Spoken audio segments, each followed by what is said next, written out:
kami ngayon guys sa taas. The highest point of the ship. Ito kasama ko sila fourth engineer and si third engineer.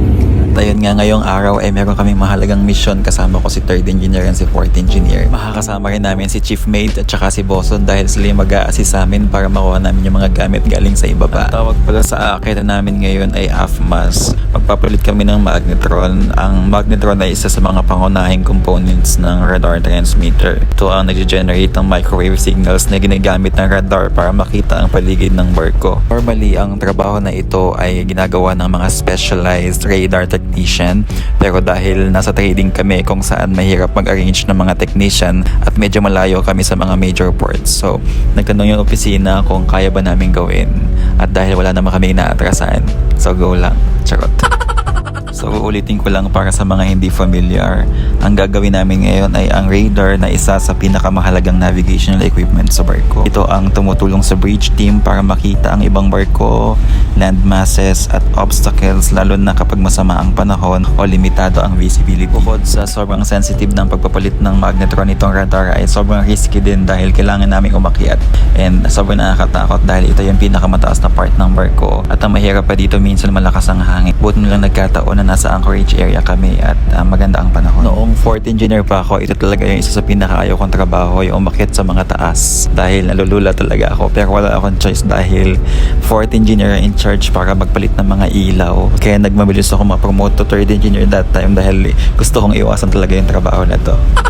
So kung mapapansin nyo, si fourth engineer at saka si third engineer yung madalas gumawa ng trabaho. Nandito lang talaga ako para mag-supervise sa kanilang dalawa at kung tama ba yung mga ginagalaw nila. Siguro maraming tao ang iniisip na ang trabaho ng mga engineer sa barko ay puro nasa engine room lang. Pero ang realidad kasi, napakaraming iba't ibang trabaho ang ginagawa namin. Minsan electrical, minsan mechanical, minsan automation, minsan naman refrigeration. At minsan gaya nito, tumutulong pa sa mga maintenance ng navigational equipment. Every day may bagong challenge at bawat challenge ay pagkakataon para matuto. Hindi lang madali ang buhay sa barko, malayo sa pamilya, mahabang oras ang trabaho, minsan masama ang panahon, minsan may emergency repairs, pero bahagi ito ng buhay ng isang seafarer. At habang ginagawa nga namin ang trabahong ito, kailangan namin ng dobling ingat. Una, dahil ayun nga, sobrang sensitive ng equipment, mahirap kapag masira ito at masisi kami ng opisina. Pangalawa, dahil nagtatrabaho kami sa mataas na lugar, kaya importante talaga ang coordination ng bawat isa. Habang ang isa ay nag-i-install, ang iba naman ay tumutulong sa tools, documentation at pag-check ng mga trabaho. Isa ito sa mga bagay na natutunan namin bilang marine engineers. Minsan ang trabaho mo ay wala sa job description mo, pero kapag kailangan ng barko at may sapat kang kaalaman at procedures, kailangan mo mag-adapt at humanap ng mga paraan para matapos ang trabaho ng ligtas at maayos. Ito nga palang barko na sinasakay namin ay isang LPG tanker na nagdadala ng mga liquefied petroleum gas sa iba't ibang bansa.